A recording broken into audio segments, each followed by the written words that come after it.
hello po. Good afternoon po ulit. And hello po sa lahat ng mga Filipino-American dito sa Washington State at sa buong Amerika. At sa lahat po ng mga mamshi. At heto po ulit ako ang mamshi ng Kusina sa Amerika. At this afternoon po ay magluluto tayo ng mga nitong adobo. Isa po to sa mga kilalang dish ng Pilipino. So ang lulutuin po natin ay pork adobo. At ito na rin po ang aming hapunan. So, ngayon po, ito po yung mga ingredients natin.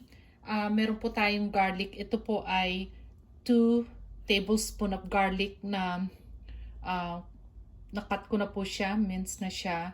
At meron po tayong 4 na bay leaves at 1 teaspoon of black pepper, peppercorn po, whole pepper, 1 teaspoon. At ito po ang ating half cup of soy sauce. At of course, 2 tablespoon of brown sugar. Gumagamit po ako ng brown sugar sa adobo ko kasi gusto po namin ng medyo matamis. At meron din po tayong 4 na garlic. Yung kinurush ko lang po yan kasi lalagay po natin yan doon sa meat. Parang pang-marinate natin. At onion. Medium size half ng onion. At meron din po tayong chili pepper, yung red pepper. Garnish lang po yan. Hindi natin i-mix sa adobo. 2 cups of water kailangan po natin. At itong white vinegar o yung dato puti natin. 2 tablespoon po ang gagamitin natin dyan. May ground black pepper din po tayo. At yung oil. At baka kailanganin po natin. So ngayon po, 2 pounds of pork at nakat ko na po to. Huwag po natin lalagyan ng asin kasi gagamit po tayo ng soy sauce. Baka half cup na soy sauce. Imamarinate po natin yan bago natin i-fry. Tapos lagay po natin itong crushed garlic pang palasa po. Tapos, ang gagawin po natin ay i-mix natin itong soy sauce at itong meat. Usually po, mas maganda ito. Okay. So, heto na po yung ating marinated pork. At kung mapapansin po ninyo, yung maganda gamitin yung may kaunting fat. Sarap po sa adobo yan. At yung pong ating crushed garlic na minix kanina, pwede po na natin tanggalin yan. Mamaya natin i-mix yan. Kasi i-fry po natin itong pork. Gisa natin to. So, eto na, mainit na yung ating pan. Maglalagay po tayo ng oil dito. Kaya may oil tayo dyan sa side. Tapos, ang unahin po natin ay yung garlic. Pa-brown po natin itong garlic. Ito po yung version ng adobo ko. So,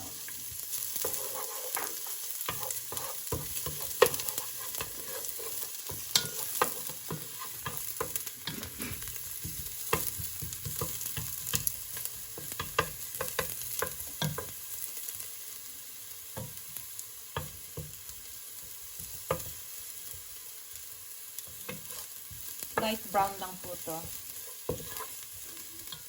At kapag naamoy nyo na yung garlic at light brown na siya, lalagay natin itong pork natin. Ayan. Nagba-brown na siya.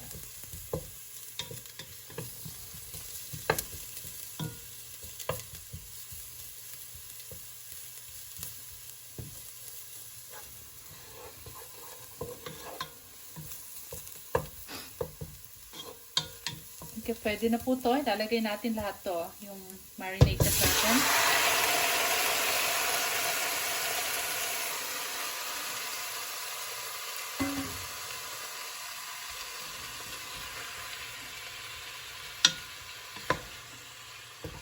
At lutuin lang po natin to. Pwede na pala natin lagay itong bay leaf. Lagyan na natin to.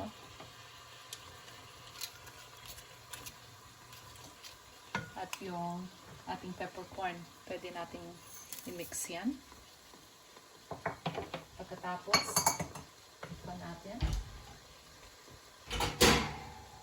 At lutuin lang po natin itong pork. Chicken po natin pagka luto na siya. 25 minutes ko pong pinalambot to. So, ito nagmamantika na po. At sa daling to, pwede na po nating ilagay itong vinegar. 2 tablespoon na white vinegar. Titikman po natin to. Kung kulang, pwede tayong mag-add ng vinegar. At sa pagkakataon na to, mix po natin siya. Make sure na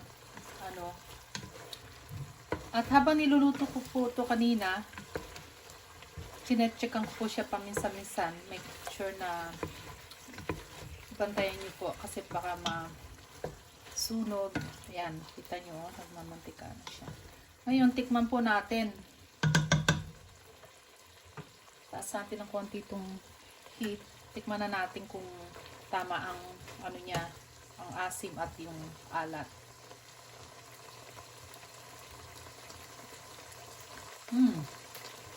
Tamang-tama po yung asim at alat. Hindi siya maalat, hindi naman sobrang asim.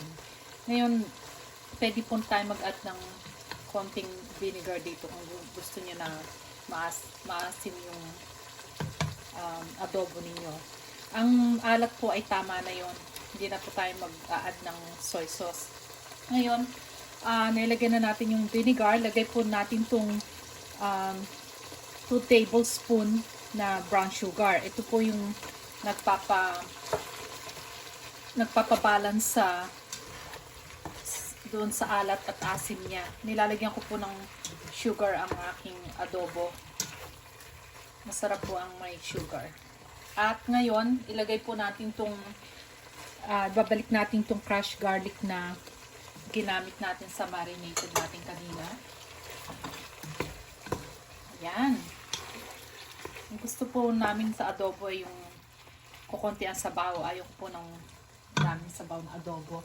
At ngayon po ay dadagyan ko po ng mga half teaspoon na pepper. Dito ko nilalagay. Konti lang po. Sarap yung pepper sa adobo. At tikman ulit po natin kung tama ang balance ng salt, vinegar at saka yung yung sugar. Ito natin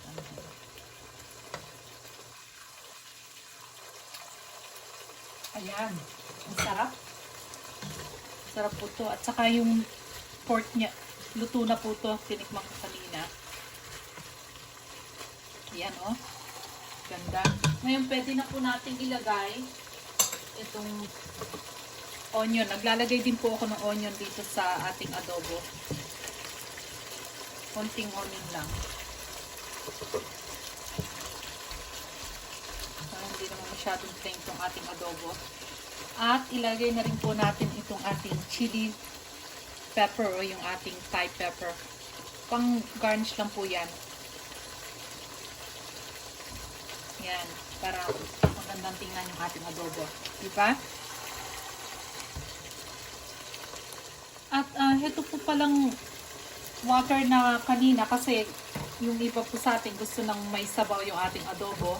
At tulad pong sinabi ko, kami po dito gusto namin ng kukunti yung sabaw na adobo. Ngayon kung gusto po nyo ng sabaw na dahil 2 cups po ito, so pwede po tayo maglagay ng tubig dito. Pero ang half cup lang po ang gagamitin ko kasi ayoko po ng sabaw.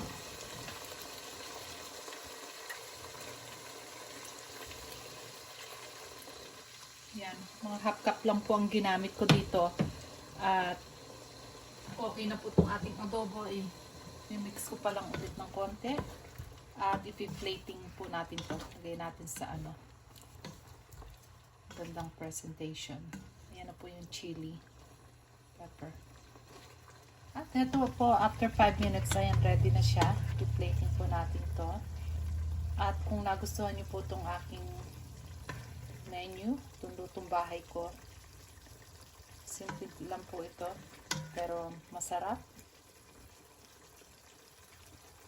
At makakatipid ka, hindi ka nakakain sa labas. Ito po yung